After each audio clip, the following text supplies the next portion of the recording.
Hey there, Gym Hub members. Quick video to talk to the topic of mindset around virtual training. We're in really interesting times.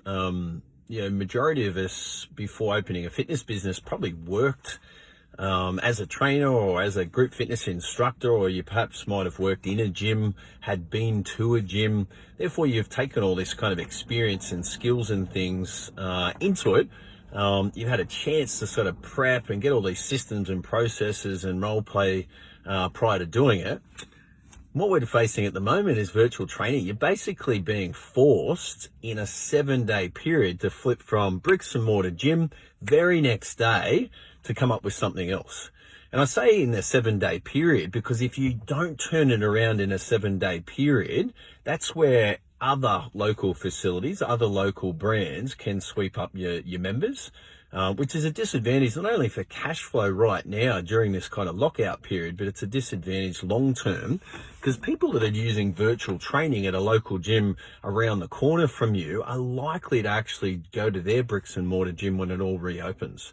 So the thing I want you to, start to accept is that you're going to suck pretty bad this week and next week when it comes to virtual training. You're going to suck pretty bad at advertising for it, and you'll find that your ads for virtual training aren't getting a great response compared to some of the big brands like Nike and Cater Signs and things like that. You're going to suck pretty bad when it comes to actually closing people on the phone, and someone will show a bit of interest. You'll call them up and they'll go, yeah, look, I just don't know if like home training's for me. And you're going to get some objections that you haven't had to sort of face before.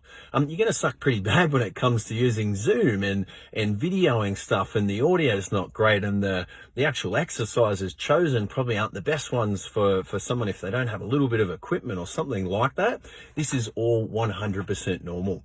So my encouragement for you today around the mindset with virtual training is just understand that it's no one's fault, but you're in the same position I'm in, same position that every gym around the world is in right now, where we can either choose to lay down and just give up and go, no, I'm a bricks and mortar gym, or we can just roll with the punches, and we can, as long as we accept the fact that it's gonna be a bit of trial and error, and we're gonna suck pretty bad at it for a little while. The more opportunities you take to fail, the more goes you have on Zoom, the more goes you jump on the phone, the better you're gonna get at it, in the same way that you did when you prepped for your own service in your bricks and mortar gym.